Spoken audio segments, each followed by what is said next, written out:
이렇게 바뀌었는데 이 14라는 게 뭐냐 하면요. 야사 14 혹은 야사 비법, 14 비법이라고도 해요. 요게 이제 기록된 문헌에 따라 약간씩 차이가 있어요. 뭐 인터넷에도 보면은 이제 비슷한 것도 있고 약간 다르게 있고 한데 어쨌든 제일 중요한 건 첫 번째하고 10번째 건데요. 읽어보면은 좀 웃긴 게 많아요. 소금을 여기는 뭐 각염쟁이라고도 돼 있는 책도 있어요. 옛날에는 그릇이 없으니까 그 짐승 소뿔이나 이런 데 보면 빠내고 안에가 텅 비어 있잖아요. 거기다가 소금통으로 썼는데 그 소금을 담아뒀다가 다음에 쓰면 되느냐 안 되느냐 이 문제예요. 근데 이 소금이 이때 당시에는 금문이나 돈이 아직 화폐가 거의 없었기 때문에 소금이 거의 화폐 역할을 또 하기도 했다 그럽니다. 그 소금을 비축하는 건 일종의 재산을 비축하는 거하고 똑같기 때문에 무소유의 원칙이 어긋난다 이거예요. 이제 소금을 보관하는 거는. 그 다음에 점심 먹고 난 뒤에 이제 이거 두 마디 정도는 해가 그때 해시계잖아. 해시계. 요즘 같은 시계가 아니고 지나갈 때까지는 먹어도 된다 안 된다 이건데 이제 이것도 사건이 있죠. 어느 이제 출장을 가가지고 홍수가 나가지고 다리가 끊어지는 바람에 다른 길을 먼 길을 돌아가지고 왔는데 점심시간이 조금 되나가지고 이게 해시계 그늘이 약간 지나쳤는데 점심을 먹어야 되냐 안 먹어야 되냐. 그러니까 이거는 시간이 지났으니까 먹으면 안 된다. 내가 놀다가 온 것도 아니고 심부름 갔다가 다리가 끊어져서 돌아온다고 그랬는데 밥을 못 먹게 하면 어쩌냐 뭐 이런 식의 싸움이 붙었다 그래요. 이것도 이제 중식 후에 먹어도 그늘이 두편될 때까지는 뭐 이 정도 걸치고 있을 때까지는 먹게 해주자 뭐 이런 얘기들입니다. 그 다음에 밥을 먹고 나서 다른 집이나 다른 동네 가서는 또 먹어도 되느냐 뭐 그런 얘기예요. 그 밑에 것도 마찬가지고. 그 다음에 이제 그 오후 불식이라고 하잖아요. 점심 먹고는 저녁에는 안 먹었는데 물 외에는 먹으면 안 된다였는데 그러면 우유라든가 음료수는 물에 해당되냐 음식에 해당되냐 이거 가지고 이제 또 허용해야 된다 안 된다 이거고 뭐 그런 얘기입니다. 그 전부 다 그런 거예요. 그 다음에 방석을 조정할 수 있느냐 뭐 어떻고. 그 다음에 일반적인 관행은 부처님 당시에도 인정했던 지역에 따라 이 문화가 다르잖아요. 그 이제 인도에도 그때 당시에 16개국이 나누어져 있었으니까 그 지역에서 일반적으로 허용되는 거는 우리 율에 위반되어도 그 통용이 되는 거는 제가 안 된다 뭐 이런 얘기가 있어요. 그 다음에 뭐 갈마법은 회의를 하고 난 뒤에 이제 나중에 이제 이거는 어떤 건가 하면은 의결 종족수가 부족했는데 늦게 온 사람이나 참석하지 않은 사람의 그 예상된 동의를 하거나 나중에 동의를 구해가지고 통과시키는 것으로 회의를 하는 방법 이런 거죠. 요즘으로 치면은 의결 정족수가 반드시 참석해야 된다가 있는데 뭐 서면이나 전화로 참석 의사를 뭐 표시하면은 의결 정족수에 넣는다 아닌다 뭐 이런 얘기예요. 그런 얘기들이 이때 있었다는 얘기죠. 그 다음에 10번째는 재물을 보시를 받을 수 있느냐 없느냐예요. 금은이나 돈을 받을 수 있느냐 없느냐인데 지금도 남방불교에서는 보시는 받는데 손으로 직접 만지면 안 된다 그러죠. 그래가지고 이렇게 배낭은 메고 자기가 손으로는 안 만지고 신도가 넣어주면은 그거는 들고 온다는 얘기가 있어요. 그래서 이런 얘기들 때문에 이제 논쟁이 됐는데 야사라는 비구가 동쪽에 가보니까 동쪽의 비구들은 이 10가지를 다 해도 된다라고 이걸 하고 있는 거야. 하고 있으니까 이제 야사가 보기에는 야 이거는 불법에 어긋난다. 그래서 이거는 이제 불법이 아니니까 이건 허용하면 안 된다라고 해가지고 이걸 어떻게 할 거냐고 이제 소집을 700명의 비구를 소집해가지고 회의를 했는데 결론이 어떻게 났냐 하면은 상자부 쪽에서는 이게 전부 다 10가지가 다 안 된다라고 결론을 내렸어요. 특히 이제 1번하고 10번이 이제 소유의 문제예요. 소유의 문제. 그 재물을 소유할 수 있느냐 없느냐, 돈을 보시를 받아도 되느냐 안 되느냐 이게 핵심이었는데 이제 상자부 쪽은 이건 안 된다였고, 그 다음 대정부 쪽은 세상이 바뀌었고 이런 것들이 이제 필요하다라고 해가지고 허용하자라는 쪽이었어요. 그래서 대정부는 뭐 진보적이라 그러는데 사실은 진보냐 아니냐 그걸 따지기도 좀 그래 애매해요. 그래서 이런 것들 때문에 갈라졌다라는 얘기가 있고요. 그 다음에 이거는 남방불교에서 전하는 얘기고 북방불교에서 전하는 얘기는 또 달라요. 북방불교 이부정륜론이나 몇 가지 다른 책에는 보면 이 상자부와 대정부의 근본 분열이 일어났는 게 그거 14 때문이 아니라 아라한에 대한 태도, 아라한에 대한 그 규정 때문에 그랬다라는 얘기가 있는데, 여기에는 이제 여기에서 오사라는 게 마하데바라는 대천이라는 비구가 아라한도 이룰 수 있다라고 5가지를 얘기를 했는데, 이 얘기를 들었던 이제 아라한가를 얻었다는 사람들이 완전히 팍팍 노해가지고 이거는 아라한을 모욕하는 거다라고 얘기를 해서 분열이 됐다는 얘기가 있어요. 그게 뭐냐 하면, 여소유라는 말은 이 아라한은 탐욕을 벗어났기 때문에 꿈속에서도 음행을 하면 안 되고 몽정을 하면 안 되는데, 아라한도 몽정을 할 수 있다. 그 꿈속에는 성욕을 느낄 수 있다라고 얘기를 해버린 거예요. 그 다음에 아라한도 모르는 게 있다. 예를 들어서 뭘 모르냐 하면, 아무리 무명을 끊었다 해도 아라한은 처음 가보는 장소나 처음 만나는 사람 이름을 알지 못한다. 이게 당연한 거 아닌가? 깨달아도 처음 만나는 사람 이름을, 신통력을 알아야 되는가? 어쨌든 이런 얘기. 유예는 그 다음에 아라한에게도 아직도 의문이 남아있다. 처음 보는 것이나 처음 보는 사람에 대해서는. 그 다음에 아라한가를 얻었지만 스스로는 모르고 남이 얘기해야 아는 수가 있다. 본인은 모르는 수가 있다는 얘기죠. 그 다음에 아라한도 소리를 지르기도 하고 이제 괴로움을 느끼기도 한다. 이런 얘기를 하니까 아라한가를 얻었으면 이런 게 없어야 된다라고 옛날에는 생각하고 믿었어요. 그랬는데 이건 아라한을 이제 모욕하는 거다, 폄하하는 거다 해가지고 표교를 해가지고 다수를 차지한 이쪽은 대중부고, 반면에 소수파는 이제 상자부다라고 얘기를 했다 그러는데, 요즘은 이 북방불교의 이거보다는 남방불교 쪽을 이게 맞다라고 얘기를 하는 경우가 있고, 심지어는 이제 2차 결집이 남방불교 요게 2차고 요게 3차 결집이다라고 또 얘기를 하는 경우도 있어요. 그러니까 1차는 거의 이제 1차, 2차, 3차 결집조차도 사실은 문헌에 따라서 정확하게 이게 어느 것이 맞다라는 게 없어요. 그래서 대략 이제 요게 2차 결집이었다라고 일반적으로 인정이 되는 그런 거고요. 그 다음에 3차 결집은 뭐냐면, 그러고 또 100년이 더 지나서 마우리아 왕조의 아소카 왕 때 이제 불교 교단이 굉장히 타락을 하기 시작을 했대요. 그래서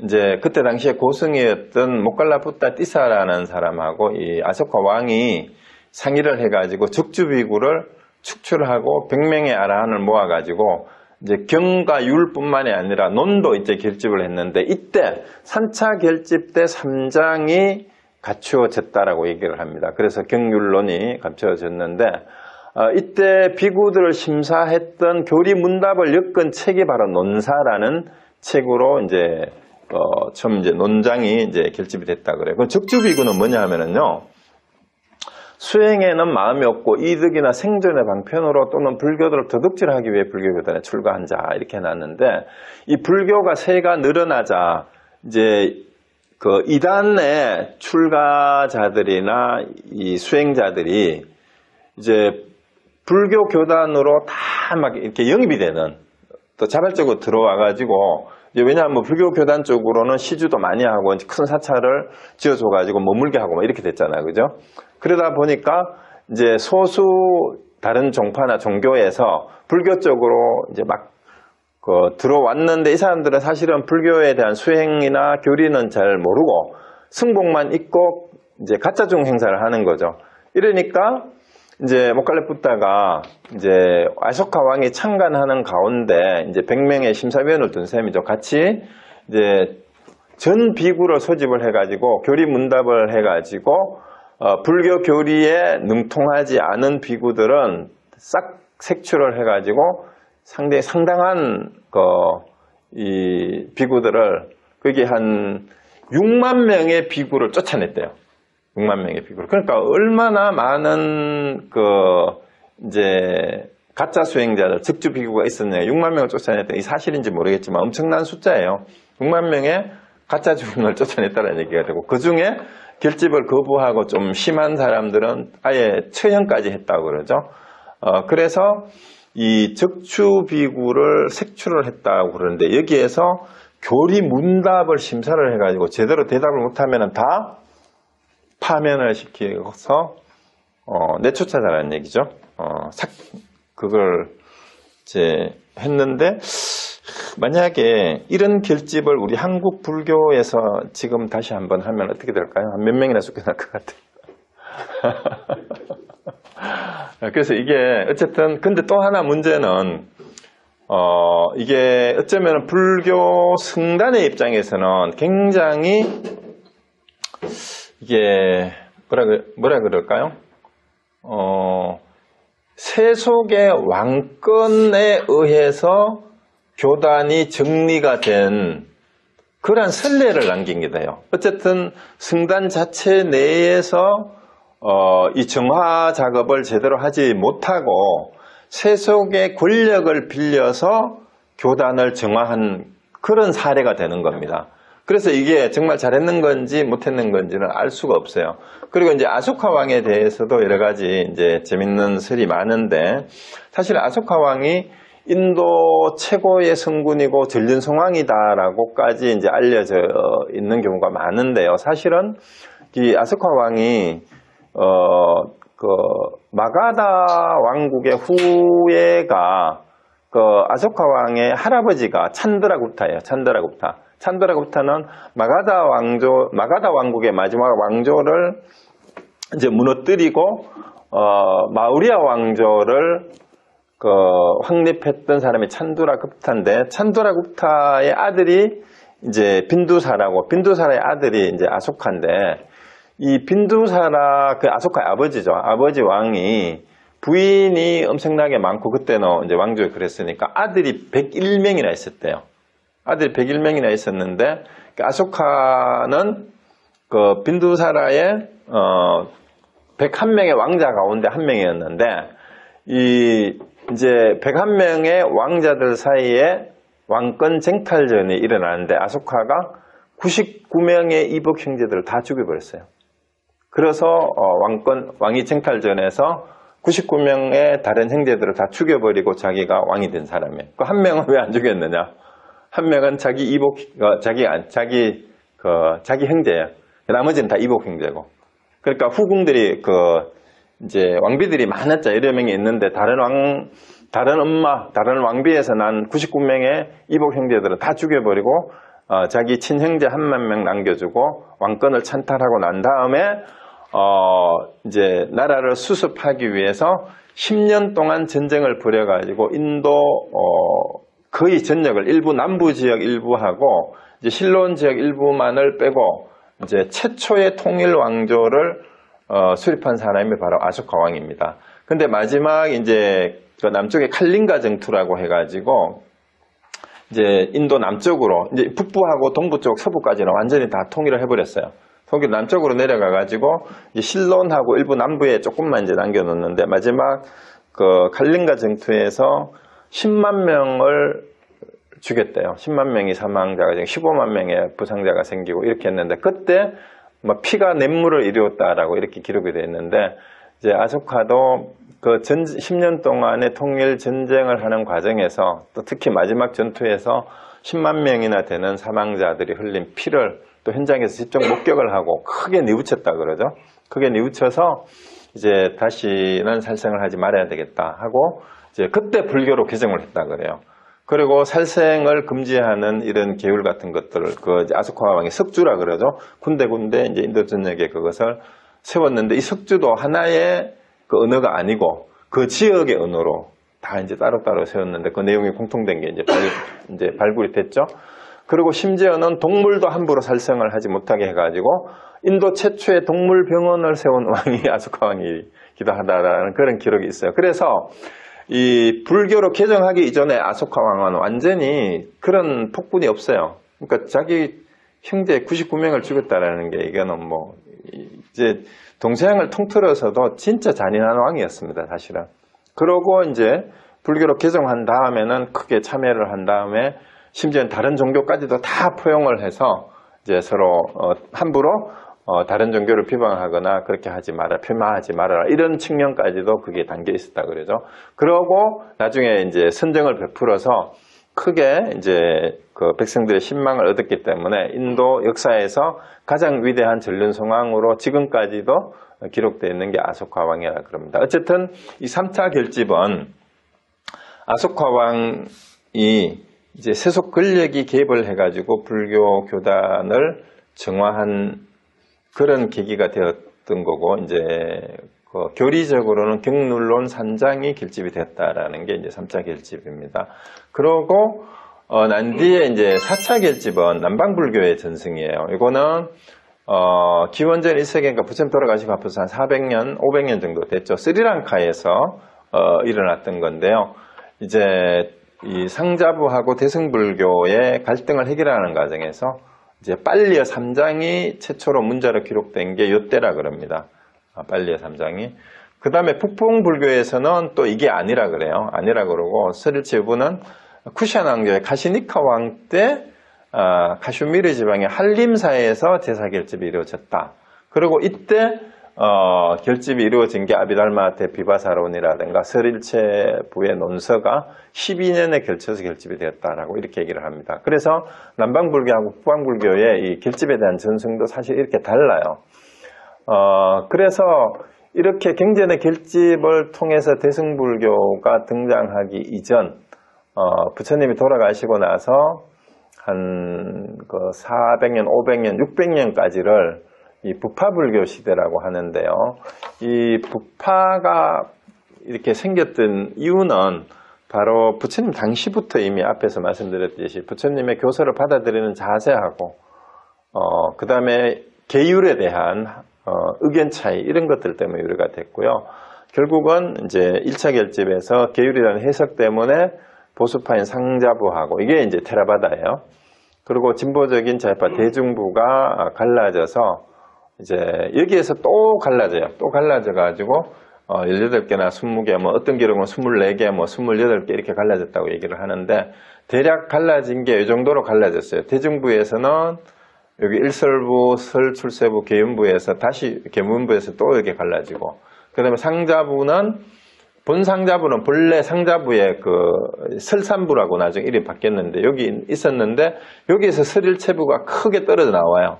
근데 설일체부에서 다시 독자부, 하지부, 운강부, 경량부가 또 갈라지고 독자부는 또 이렇게 법상부, 현저부, 정량부 이렇게 또 나누어지고 하지부에서 나중에 법장부가 또 떨어져 나가고 뭐 이런 식으로 했는데 상자부 계통에서는 설일체 유부가 가장 세력을 크게 떨쳤고 이것도 나중에 또 여러 개의 부파로 이렇게 다 나누어집니다. 그리고 여기를 보면 이름을 잘 보면 어떤 거는 교리의 내용화가 관계되는 내용이 붙여 있는 게 있어요. 설일체, 일체를 있다고 설하는 파 이런 뜻이죠. 그리고 여기에 무슨 산부, 뭐 북산, 서산 이렇게 얘기하는 거는 지역 명칭이에요. 그러니까 이제 부파불교가 갈라지게 된 계기는 이게 계율 해석상의 학설상의 차이가 이제 첫 번째이기도 하지만 계율과 교리의 차이, 해설의 차이인데 그 다음에 지도적인 리더를 중심으로 장로를 중심으로 이제 인적으로 이렇게 모인 이제 파벌처럼 이렇게 형성이 된 그런 거 있어요. 그 지도자를 중심으로. 그 다음에 지리적으로 고립이 됨으로 인해서 아까 무슨 산파 하듯이 인도가 워낙 크고 그때 당시에는 교통통신이 또 이렇게 제대로 발달하지 않았잖아요. 그러다 보니까 서로 교류가 없고 이러다 보니까 저절로 파가 나누어지게 됐다라는 그런 얘기인데요. 어쨌든 이 부파불교가 크게 서로 대립을 하고 경쟁을 하면서 3장이 확립이 되고 교리가 체계화되고 용어가 정리가 됐는데요. 이거는 대립을 하면 할수록 어떻게 돼요?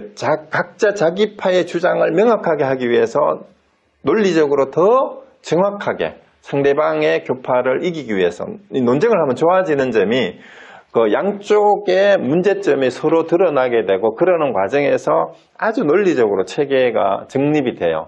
그래서 지난번에 말씀드렸듯이 구사론이라든가 위에서 얘기했던 그 대비바사론이라든가 이런 논서들이 나오게 되고요. 그 다음에 전체적으로 경전, 니까야든 안경이든 흩어져 있던 내용 가운데 오늘날 우리가 말하는 기초교리의 용어, 삼법인, 사성제, 뭐 12연기, 뭐 37조도품, 그 다음에 구체적인 오온이라든가 뭐 이런 교리들에 대한 용어 해설이 이제 집대성이 되고 백과사전식 정리도 되고 이렇게 해가지고 교리하고 용어가 체계화가 됩니다.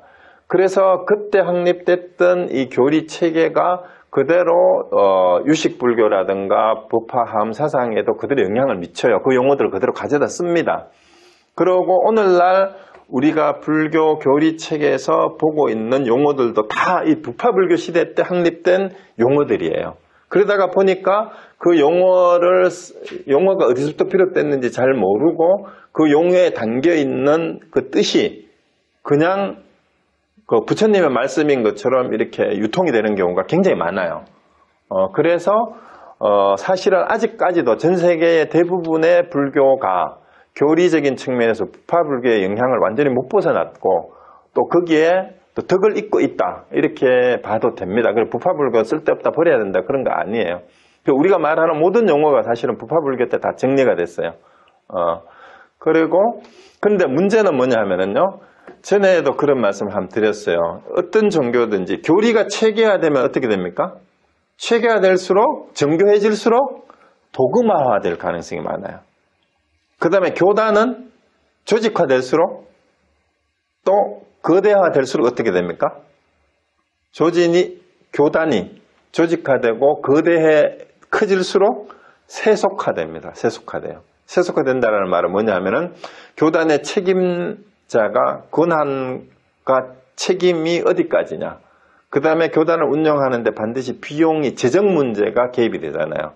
그래서 재정의 운영을 둘러싸고 세속적인 이해관계가 개입이 될 가능성이 많아요. 인사하고 이런 문제에서 이제 권한의 문제가 생기니까 책임과 권한 문제. 그래서 이 종교가 발전한다라는 것은 항상 그런 양면이 있어요. 발전하면 할수록 교리는 도구화되고 교단이 조직화될수록 발전할수록 세속화될 가능성이 항상 있다. 그렇기 때문에 그것이 어느 정도 포화 상태가 되면 어떻게 돼요? 새로운 종교개혁 운동이 태동되는 거예요. 교리가 너무 도구화에 빠지면은 그거 아니다. 라고 이제 이론적인 측면에서도 새로운 운동이 일어나고 교단이 너무 조직화돼서 세속화되면은 다 타락했다. 이거 교단이 이제 아까 그 3차 결집에서 아소카 왕의 힘을 빌려서까지 적주비구로 색출하듯이 제가 보기엔 오늘날의 한국 불교도 아마 그 아소카 왕의 3차 결집 못지않게 많은 적주비구들이 종단에 있지 않을까 내가 생각이 드는데 여러분 생각하시기 어떤지 모르겠어요. 근데 그렇다고 세속의 권력을 빌려가지고 쳐낼 수도 없고 근데 지금 사실은 세속의 권력을 빌려서 서로가 고발을 하고 재판을 하고 그러고 있잖아요. 싸움을 하고 있잖아요. 교단 내에서 해결해야 될 일, 심지어 어느 절의 주지 임명 문제로 둘러싸고 정단에서 해결이 안 되니까 세속 법원에까지 가잖아요. 그거 보면은 그 사람들이 직주비구지 무슨 비구겠어요? 어느 종단이나 그래요. 조계종단뿐만 아니고 얼마 전에는 또 다른 종단에도 보니까 그게 또 태고정도 그런 게 있습니다. 그런 게 있어요.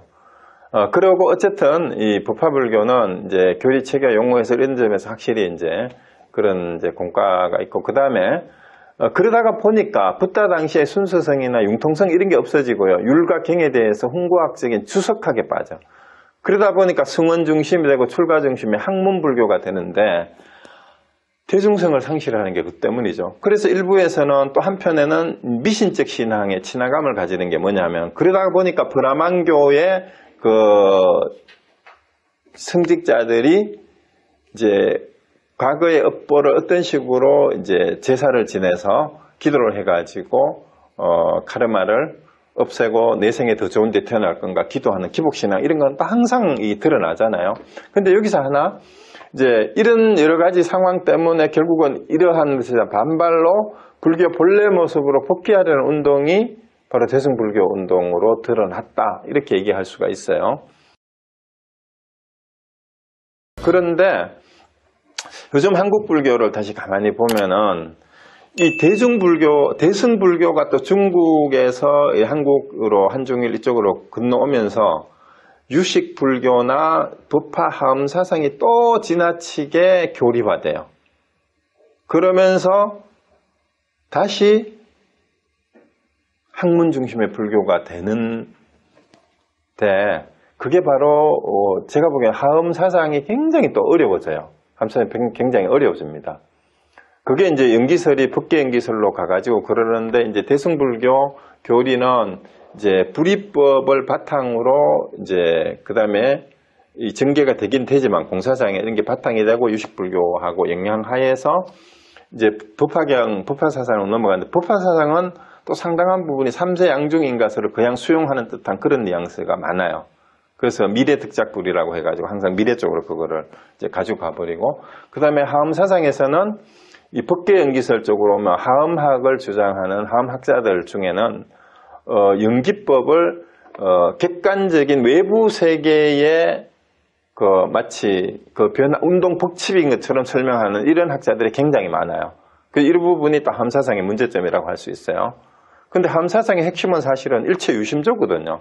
근데 그게 유식하고 이쪽으로 다 연결되는 그런 건데 그렇게 돼버립니다. 거기에 대한 또 반발이 또 한쪽으로는 정토사상은 어떻게 됩니까? 중국에서 도교신앙하고 또 한국에는 무속신앙하고 결합돼가지고 기복신앙으로 완전히 가서 신도들 절대 다수는 80, 90%가 중국이나 우리 한국은 전부 정토신앙 쪽으로 지금도 다 가버렸잖아요. 이러니까 이걸 깨려고 나온 게 선불교예요. 어쩌면은. 다시 이제 복귀하는 운동인데, 근데 선불교는 그렇게 시작을 했는데 또 지나치게 엘리트 의식이라든가 아니면은 또 이상하게 이 지식이나 경전의 교학에 대한 무시하는 경향 이런 게 또 있어요. 그러다 보니까 한국 가나선이나 한국선에 대한 반발로 일부 스님들이나 학자들 또 지식인 신자들이 남방불교에 관심을 가지고 위파사나에 관심을 가지는 게 여기는 굉장히 체계적이고 학문적으로 뭔가 그럴듯하거든.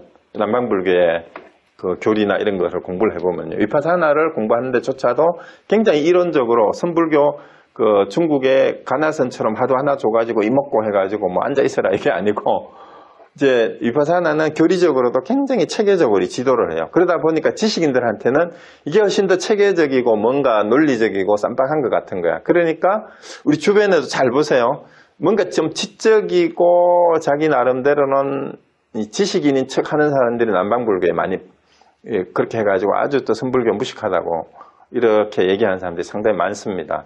그런데 전체 불교 역사를 보면 늘 이런 것들이 계속해서 반복이 돼요. 되풀이 돼요. 어떤 면에서 보면은요. 그래서 끊임없이 이제 새로운 종교운동이 계속되는데 새로운 종교운동이 대두될 때마다 주장이 뭐냐 하면은 부처님의 원래 가르침이 뭐냐라는 것에서 시작해요. 그 부처님 원래 가르침 그런 거 아니다.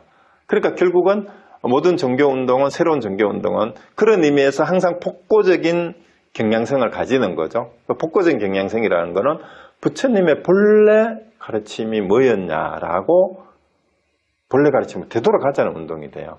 그래서 이거를 항상 염두에 둬야 된다는 거죠. 우리가 지금 저도 이제 초기 불교부터 쭉 이렇게 훑고 있는 이유가 부처님의 원래 가르침이 뭔데 역사적으로 어떻게 해석이 바뀌었고 이제 지역적 상황, 시대적 상황에 따라서 불교를 받아들이는 게 이렇게 달라졌다는 걸 이해를 해야 오늘날 21세기에 불교 공부를 하는 우리도 이래서 남방불교는 이런 점에서 이런 점이 도움이 되겠고 북방불교에 관해서는 이런 점에서 이해가 되고 그 부분에서 그럼 장점이 뭔가 이런 것들을 알고 자기 취향에 맞는 공부를 해야 되는데 그렇지 않고 어떤 쪽에 먼저 이렇게 접했느냐. 예를 들어 미국에 이민 오는 사람들한테 그런 재미있는 우스갯소리가 있잖아요. 공항에 누가 마중 나오느냐에 따라서 미국의 이민 생활이 달라진다는 얘기가 있잖아요.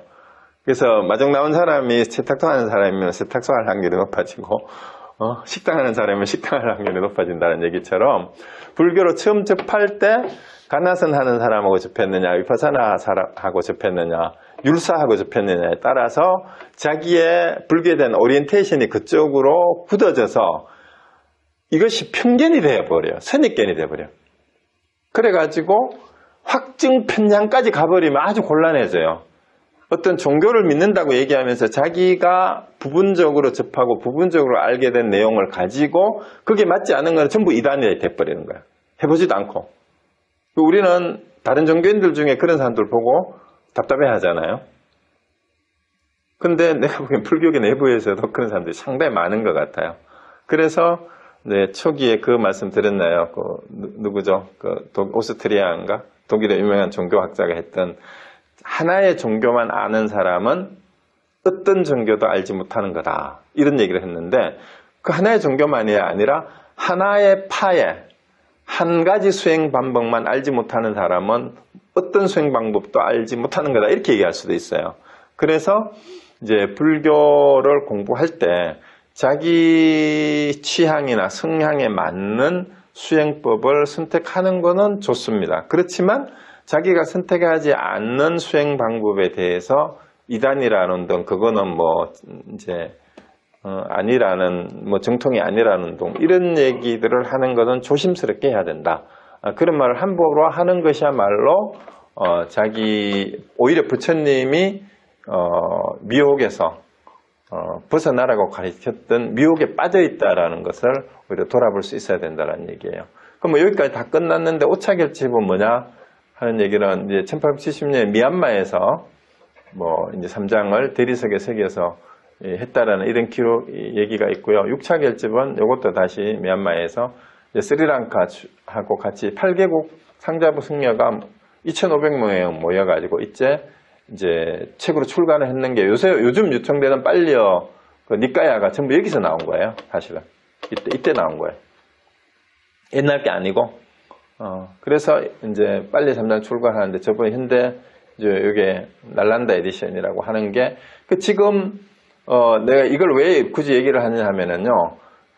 현재 남방불교에 관심을 가지고 니까야를 뭐 빨리어로 공부를 했다고 하는 사람들이 이 사실도 모르고 이게 2600년 전에 부처님이 직접 설했는 건 줄 알고 니까야가 정통이고 한국에 있는 뭐 저게 한문으로 경전된 아함경이나 심지어는 건강경은 이거는 불설이 아니다라고 이런 주장을 하는 사람들이 있는데 착각하지 마시라는 얘기예요. 이것도 이때 나온 거예요. 지금 우리가 보는 빨리어 경전. 그게 그러면은 이전에 빨리어 그런 거는 부분적으로 전해되는 건 있지만 지금 보는 것처럼 니까야가 전체적으로 부처님 당시에 편집된 거 아닙니다. 심지어 2차, 3차 결집에서도 편집된 거하고 달라요. 이거하고 알 수가 없습니다. 그래서 이걸로 이때 결집이 된 거예요. 그러니까 우리가 니까야라고 얘기하고 있는 게 사실은 1954년에 이때 편집된 경전이에요. 그러면 그 과정에 2000년 넘는 2500년 가까이에 그 역사적인 모든 과정이 이제 아까 얘기했던 대립과 분열과 그 다음에 논쟁과 이런 것들이 다 있었던 건데 이제 이쪽에는 남방 상자부 사람들끼리만 모여서 한 거예요. 남방 이쪽에 남쪽에. 그러니까 이 경전 6차 결집이라고 자기들은 얘기를 하지만 여기에는 북방으로 전래된 산스크리트어로 된 경전이라든가 티벳 경전이나 중국어로 된 경전은 여기에 전혀 반영이 되지 않았어요. 그렇기 때문에 당연히 대승경전은 여기에 포함이 안 되죠. 그러면은 이제 대승경전이라고 하는 우리 반야부 경전이나 이제 반야부 경전은 반야신 건경 다 포함이 되죠. 그 다음에 그 법화경, 하엄경, 물론 부처님 돌아가시고 400년에는 600년 사이에 이런 게 나왔어요. 그 부처님이 직접 설한 거 아니에요. 그 역사적으로는. 그렇지만 그것이 그럼 여기에 포함된 니까야는 부처님 당시에 그럼 나왔던 거냐? 천만에. 그렇지 않아요. 여기에 있는 것도 몇 차례 그 경전 결집 과정에서 수정되고 보완되고 했다고 봐야 돼요. 그 다음에 또 어떤 분들은 합송에 대해서 이제 어떻게 외워서 여기까지 가느냐. 그거는 또 아닐 수도 있어요. 지금도 미얀마에 가면은 3장을 통째로 다 외우는 스님이 몇 분 계신다 그러죠. 그리고 전문적으로 외우는 것만 전문으로 하는 그 스님들이 옛날부터 이 상자부 쪽에는 있었대요. 그래서 암송을 하는 것은 오히려 문자화하는 것보다도 더 정확할 수도 있어요. 왜냐하면 문자화하는 과정에 오자 탈자가 생길 수가 있는데 암송은 그대로 소리를 그대로 전해주기 때문에 더 정확성이 기할 수도 있는데 근데 그 암송조차도 여러분이 1차, 2차, 3차 결집 과정을 봤지만 1차 때께 그대로 내려온 게 아니죠. 그것만 보시면 아시면 돼요. 1차 결집 과정에서는 율하고 경만 합송이 됐고 그 다음에 2차에서도 문자화 되지 않았고 3차에 와서 문자화 되는데 그게 지금 여기에 6차 결집이라고 하는 이것이 암송된 건 아니에요.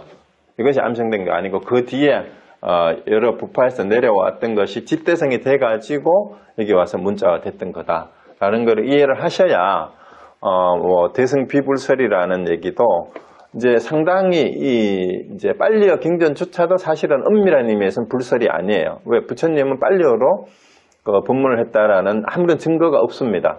무슨 언어로 했는지 사실 몰라요. 기록이 없습니다. 그래서 번역이 된 거예요. 번역이 된 것만 확실해요. 예, 그래서 이제 경전을 대하는 자세, 이제 결집이 어떤 과정을 통해서 이루어졌다라는 거 이런 것들을 보고 마지막으로 이제 그 결집 의와 평가라는 말의 이제 결론은 이제 출가 승려에 의해서 근데 결국은 결집이 출가 승려에 주도됐기 때문에 상대적으로 비군이나 제가자를 위한 붓다의 가르침이 모두 결집됐다고 보기 어렵다. 자, 이거는 왜 그럴까요? 당연히 부처님이 법문을 하신 내용이 출가 승려한테만 법문한 게 아니잖아요. 지나가다가 숲속에서 만난 청년한테도 한 게 있잖아. 그리고 어느 집에 가서 한 것도 있고 그런 것들이 다 모았으니까 제가자 입장에서 설했던 거는 많이 빠졌을 가능성이 있다라는 겁니다. 그리고 또 비구 중심으로 했어요. 비구니들은 아예 결집에 참여를 안 시켰죠. 그러다 보니까 이제 비구니나 제가자에 대한 말씀이 상대적으로 소홀했을 가능성이 있고 그 다음에 역사적 사실에 대해서는 어쨌든 여러 가지 논란이 있지만 이제 불멸 후 이 가르침이 왜곡되거나 소실되는 상황에 직면해서 승려들이 경전을 지키기 위한 노력이 있었던 것만은 틀림없을 것 같아요. 그리고 이러한 노력의 결과가 결집의 개체로 평가할 수 있고 우리나라의 고려대장경 강연도 결국 일종의 결집이죠. 그죠? 그래서 결집이 이루어지는 게 결국은 정법이 뭐냐, 어떤 것이 바른 가르침이냐를 정확하게 하기 위해서 그리고 바로 전하기 위한 노력에서 결집이 이루어졌던 것은 당연하고 그 다음에 결집 과정에서 파가 나누어지는 것은 결국은 이걸 어떻게 해석해야 될 거냐라는 이 과정 속에서 결집이 이루어졌기 때문에 이제 1차 결집 때부터 이미 이제 칠엽불의 결집 말고 그 외부에서 굴외 결집이라는 게 있었다라는 기록이 있는 것만 봐도 이제 경전에 기록된 것만이 기록된 것이 100% 부처님이 직접 설한 거다, 100% 진리다라고 믿을 근거도 사실은 없어요. 그 말은 경전에 니까야에 그런 말이 부처님의 말씀으로 기록이 돼 있어요. 부처님이 직접 경전에 니까야에 보면은 경전에 있다고 해서 다 진리가 아니다. 그런 말을 부처님 직접 했어요. 그리고 또 반대로 부처님은 내가 지금까지 이제 그 어느 제자하고 숲속에서 이제 가을에 낙엽이 쫙 떨어진 그 숲속을 거닐다가 나뭇잎을 낙엽을 한 줍 지워서 내 손에 집은 낙엽이 많으냐, 이 땅바닥에 있는 낙엽이 많으냐 이러니까 당연히 땅에 있는 낙엽이 더 많습니다. 그러니까 부처님 그랬잖아요. 그렇다. 내가 지금까지 설한 것은 내 손바닥에 있는 이 낙엽과 같다. 내가 지금까지 설하지 않은 법이 더 여기 숲속에 있는 낙엽만큼이나 많다라고 얘기를 했어요. 그러면 그게 뭔 말이냐 하면 이제 불교에서는 초기 불교에서는 부처님은 오직 석가모니 부처님 한 분뿐이라고 얘기를 하지만 대승불교에 오면은 깨달으면 누구나 다 부처다라고 얘기를 하고 인도의 전통에서 불교 이전에 깨달은 사람을 지칭하는 보통 명사가 붓다였어요. 자, 그러면은 그런 것을 가지고 오면 깨달은 사람의 말씀은 다 부처다라고 주장하는 게 불교의 가르침에 어긋나요? 아니에요? 깨달은 사람 부처다 이렇게 말하면? 그럼 석가모니 부처님만 부처라고 해야 되느냐? 아니냐? 교리상에 이게 논쟁이 할 만하죠. 그러면은 찬성하는 쪽도 반대하는 쪽도 있을 거야. 부처님이 가르친 내용을 깨달았으면 그 깨달은 사람 부처라고 하면 깨달은 사람 다 부처지. 그러면 깨달은 사람이 석가모니 부처가 아닌 사람이 나중에 깨달았다고 인정된 사람이 법문을 하면 그거는 불설이에요? 아니에요? 이것도 또 논쟁이 돼요. 그렇다면 부처님 이후에 새로운 부처가 깨달은 사람이 있었다면 그분들이 설한 것도 경전이 될 수 있어요. 그러니까 중국에는 육조대사나 이런 분의 말씀은 육조단경이라고 이름을 붙이잖아. 그거는 거기에서 나온 거죠. 어쨌든 또 하나 또 재밌는 거는 이제 부처님 당시에 아무도 후계자를 지정하는 일을 아무에게도 하지 않았는데 각 종파마다 후계 구도를 다 세워서 그걸 뭐라 그래요? 법 계보도 그거를 다 또 주장을 해요. 우리 족보처럼. 그 선종에서는 희한하게 마하가섭을 그다음 이제 그로 하고 그다음에 안한으로 해가지고 이렇게 쭉 이어가지고 이제 달마대사 이제 육조 해능으로 이렇게 쭉 이제 법 계보를 이렇게 이제 하는데 그러면 선종에만 그러냐?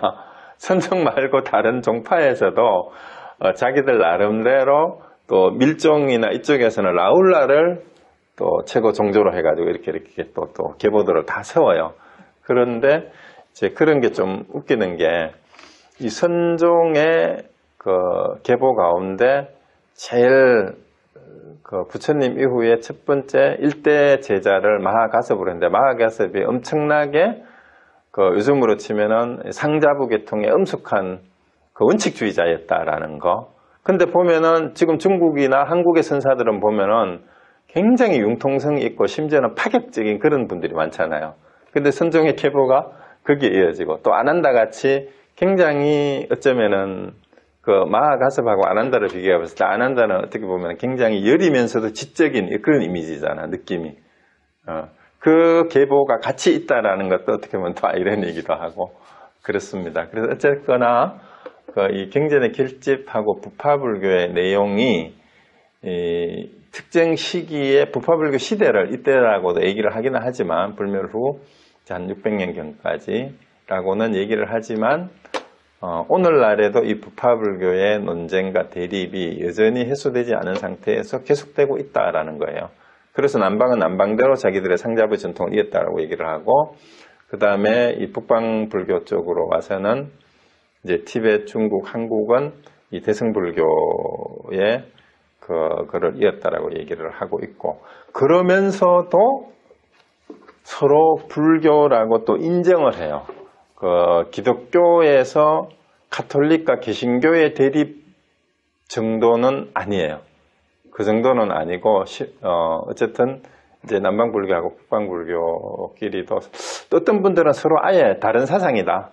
소통이 되질 않는다라고 얘기를 하는 분들도 있긴 있는데 이제 그것도 어떤지는 잘 모르겠습니다. 그런데 이제 경전의 결집 과정을 보면서 왜 그게 완전히 등을 돌리지 않을 수 있느냐 하면 계율의 해설을 둘러싼 논쟁이 오히려 주종이고 가장 근본적인 부처님의 가르침이었던 무아, 영기, 그 다음에 사성제에 대해서 견해가 달라가지고 파가 갈라진 경우는 없어요. 그것이 어쩌면은 전체 불교를 파가 다름에도 불구하고 이 하나로 이렇게 연결할 수 있는 그리고 사성제의 내용이 빠져 있으면 불교가 아니다. 이렇게 이제 얘기를 하는 게 모든 부파를 막론하고 초기 불교든 대승불교든 이제 남방불교든지 간에 사성제, 삼법인, 12연기법 이런 것들은 공통적으로 부처님의 가르침을 다 인정을 하고 있고 그 공통분모가 더 커요. 그렇기 때문에 계율은 사실은 역사적인 상황, 각 사회의 나라마다 다른 부분이 있기 때문에 융통성 있게 적용하면 될 것 같은 게 부처님은 그래서 아난다에게 소속에는 파에도 좋다라고 얘기했는데 그 기준을 정하지 못했는데 기준을 정하는 것도 상황에 따라서 하면 되지. 어떻게 보면 마하가섭이 완전 꼰대 같은 그런 느낌이 들어요. 아난다가 그렇게 얘기했으면은 그거를 회의에서 정하면 되잖아. 부처님 했던 방식이 소속애가 뭐냐라는 것은 부처님 혼자 정한 게 아니고 대중들이 얘기를 해봐라. 이 정도는 파해도 되겠느냐 안 되겠느냐. 이거는 뭐 별거 아니다. 작은 거라고 생각하느냐. 뭐 이렇게 그래 생각합니다. 이러면은 통과된 거예요. 그러면 마하가섭은 바보처럼 내가 보기에는 그러면 소속애를 아난다를 쫑코로 줘가지고 따질 게 아니라 그럼 우리끼리 소속의 기준을 그때마다 정합시다. 이렇게 얘기를 하면 됐을 거를 그렇게 굳이 해가지고 무조건 지키자. 이렇게 얘기를 해서 상자부는 그쪽으로 가버렸고, 이제 융통성 있게 바꾸자 하는 게 대중부 쪽으로 이제 갔던 거다, 이렇게 보면 될 것 같습니다. 그래서 오늘날 우리가 받아들이는 부분도 저도 솔직히 한 얘기로 시대적 상황에 다 따라서 다르게 받아들이면 되죠. 다르게 받아들이고 융통성 있게 해야 되는 게 아닌가 싶습니다. 그 남방불교는 그렇게 꼰대처럼 원칙주의자인데, 남방의 스님들은 담배 피우잖아요.